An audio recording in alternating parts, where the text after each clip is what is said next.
to do that effectively. Go ahead.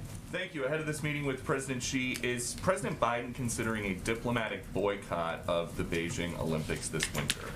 Well, I know you're asking this because there have been reports out there, or questions, I should say, about whether or not President Xi will raise the question of the Beijing Olympics. We don't know if he will or will not, and we'll leave that to them to preview. But I don't have anything beyond that for you. I've outlined for you what the president will talk about and discuss in his meeting, and that's what our focus is on from this end. Okay, there are a few reports from over the weekend that the vice president is unhappy.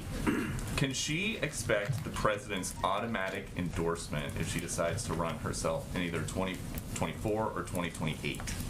Well, first of all, the president selected the vice president because to serve as his running mate because he felt she was exactly the person he wanted to have by his side to govern the country. She's a key partner, she's a bold leader, and she is somebody who has taken on incredibly important assignments, whether it is addressing the root causes of migration at the Northern Triangle or taking on a core cause of democracy in voting rights. So that is who the president selected. I don't have any predictions of whether she will run, when she will run. I will leave that to her, but I can tell you that there's been a lot of reports out there and they don't reflect his view or our experience with the vice president. And so you guys have not heard that the vice president or key members of her staff are unhappy? Here's what I know, Peter. I know that the president relies on the vice president for her advice, for her counsel.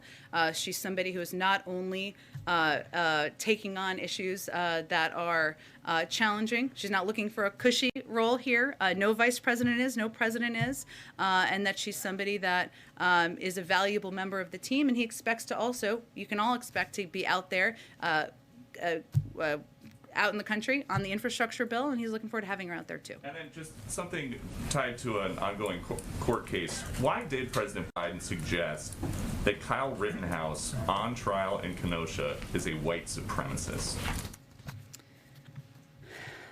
So, Peter, what I'm not going to speak to right now is anything about an ongoing trial, nor the president's past comments. What I can reiterate for you is the president's view that we shouldn't have, broadly speaking, vigilantes patrolling our communities with assault weapons. We shouldn't have opportunists corrupting peaceful protests by rioting and burning down the communities they claim to represent anywhere in the country. As you know, closing arguments in this particular case, which I'm not speaking to, I'm just making broad comments about his own view. There's an ongoing trial.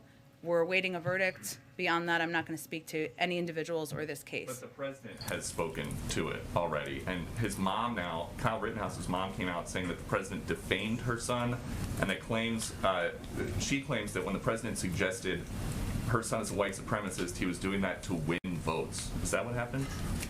I just have nothing more to speak to an ongoing case where the closing arguments were just made. Go ahead. Given the National Guard is on standby, though, in Wisconsin right now, Jen, does the White House or the President have any message to those who may stir up trouble, regardless of the outcome at the end of the Kyle Rittenhouse trial?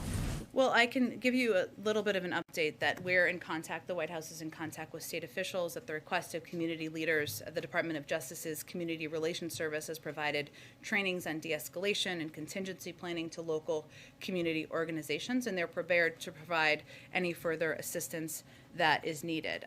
But, our message, I would say, is that President Biden ran on a promise to bring Americans together and to turn down the temperature on the angry, divisive rhetoric and actions we saw over the past 4 years. That's his overarching objective.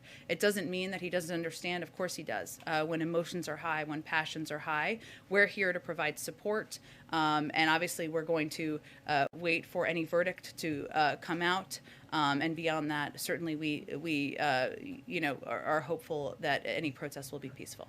Broadly on the state of America right now, inflation obviously at a 31-year high right now. Americans are seeing their dollars, their paychecks stretched right now. Why should Americans not be concerned that injecting another $1.75 trillion or more would further raise inflation?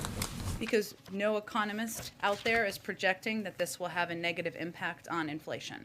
And actually, what it will help do is will help increase economic productivity.